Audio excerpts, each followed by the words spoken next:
Au moins 22 personnes ont été tuées à Madagascar, d'après l'ONU, depuis le début jeudi des manifestations ayant embrasé le pays et où les protestataires sont de nouveau descendus dans la rue lundi en demandant désormais le départ du président. L'île de l'océan Indien, qui demeure l'un des pays les plus pauvres du monde, a régulièrement connu des émeutes populaires contre les pouvoirs en place depuis son indépendance en 1960. Elles ont notamment abouti en 2009 au départ de l'ex-président Marc Ravalomanana. Au moins 22 personnes ont été tuées et plus d'une centaine blessées, a affirmé le Haut Commissariat des Nations Unies aux droits de l'homme dans un communiqué diffusé lundi. Parmi les victimes figurent des manifestants et des passants tués par des membres des forces de sécurité, mais aussi d'autres tués lors des violences et des pillages généralisés qui ont suivi, perpétrés par des individus et des gangs sans lien avec les manifestants. Poursuit ce texte dans lequel le haut-commissaire Volker Türk se dit choqué par la réponse violente des forces de sécurité. Mobilisés depuis jeudi, des milliers de protestataires sollicités via les réseaux sociaux à travers un mouvement baptisé Gen Z sont descendus lundi dans les rues de la capitale Antananarivo, a constaté une équipe de l'AFP.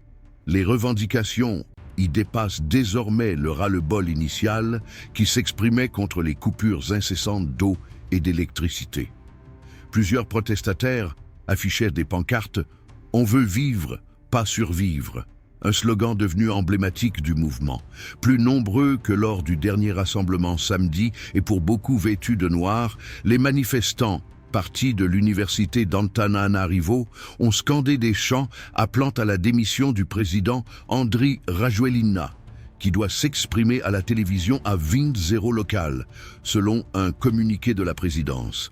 Ancien maire d'Antananarivo, Andry Rajoelina, 51 ans, s'était installé une première fois au pouvoir de 2009 à 2014 à la faveur d'un coup d'État faisant suite à un soulèvement populaire. Il s'est ensuite fait élire en 2018 puis réélire en 2023 lors d'un scrutin contesté. Un des mots d'ordre affichés désormais par la Gen Z via ses canaux est « Rajoelina, dégage, Miala Rajoelina ». Et le mouvement invite les proches du président à en faire de même. À peine sommes-nous sortis dans la rue que les forces de l'ordre ont décidé de nous tirer dessus, a accusé lundi auprès de l'AFP un porte-parole de la Gen Z pour expliquer ce durcissement du positionnement du mouvement. Il souhaite conserver l'anonymat par peur de représailles. Le Haut Commissariat des Nations Unies aux droits de l'homme mise en cause la force non nécessaire avec laquelle les forces de sécurité sont intervenues en relevant que certains officiers ont également utilisé des balles réelles. Face à l'ampleur du mouvement, Andry Rajoelina a tenté de calmer le jeu en limogeant son ministre de l'Énergie vendredi. Il s'est ensuite personnellement déplacé dimanche dans un quartier populaire d'Antananarivo, à son retour de l'Assemblée générale de l'ONU à New York, pour promettre aux habitants de tout corriger pour être encore plus proche des Malgaches.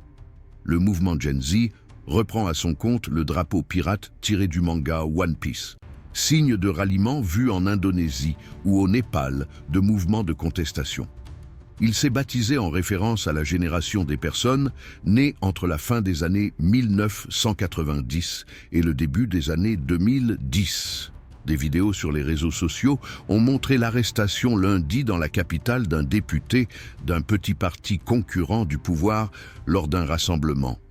Près du point de rendez-vous de l'université d'Antananarivo, les forces de l'ordre ont arrêté au moins un manifestant lundi et barré l'accès vers le centre, a constaté l'AFP.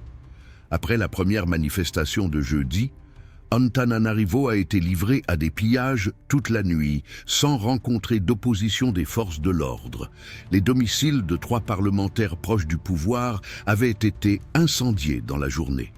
Outre la capitale, la mobilisation est particulièrement suivie dans le nord, à Antsiranana.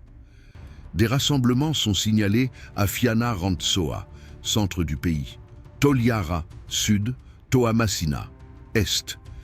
Il s'agit des manifestations les plus importantes depuis la période précédant l'élection présidentielle de 2023. Boycotté par l'opposition, le scrutin avait attiré la participation de moins de la moitié des électeurs inscrits.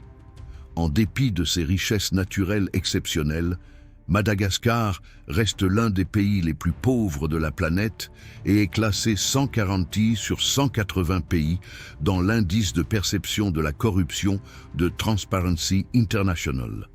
Près de 75% de la population vivait sous le seuil de pauvreté en 2022, d'après la Banque mondiale.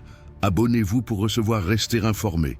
Il est vrai que les événements survenus à Antananarivo, la capitale malgache, le mardi 14 octobre, marquent un tournant dans l'histoire de la Grande Île.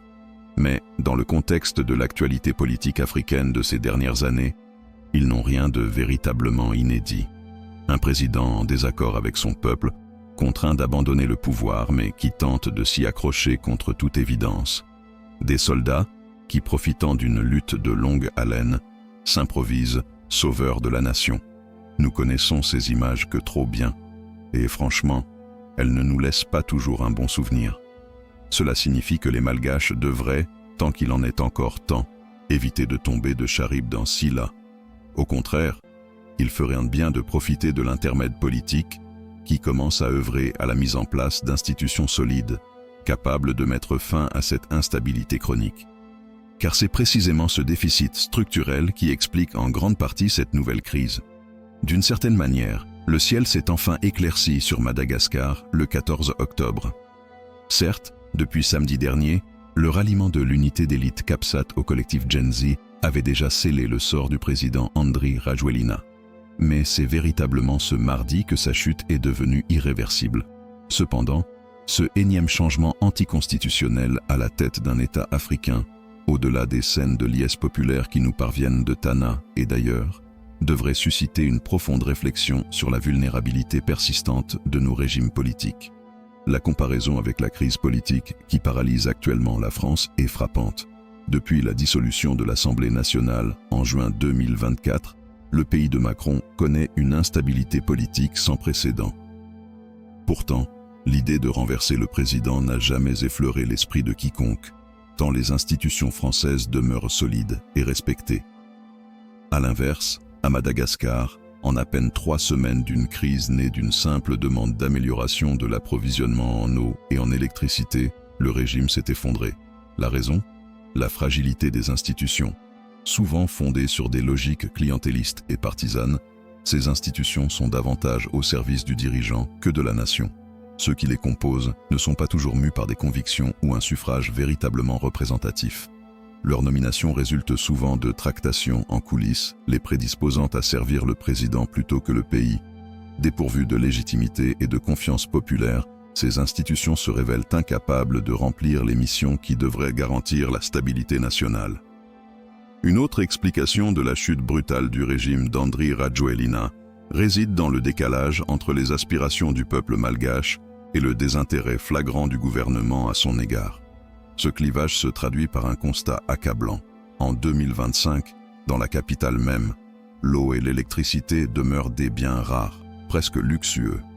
Pour un président qui, il y a plus de 15 ans, s'est emparé du pouvoir au nom de la lutte contre l'incurie de son prédécesseur, c'est tout simplement inacceptable. D'autant plus qu'il ne s'agit pas seulement d'une question de moyens, mais de volonté politique. Les dirigeants malgaches, comme tant d'autres sur le continent, ont préféré se cantonner à une conception jouissive et personnelle du pouvoir, oubliant que politique doit avant tout rimer avec responsabilité collective. La crise malgache n'est donc qu'un épisode de plus dans la série des convulsions africaines, car elle est le symptôme d'une pathologie profonde, celle des États fragiles, minés par la personnalisation du pouvoir et l'érosion de la légitimité institutionnelle. Si Madagascar veut rompre ce cycle, il lui faudra réapprendre à bâtir des institutions fortes et crédibles, véritablement au service du peuple. Mais cette prescription s'applique en réalité à de nombreux autres États africains.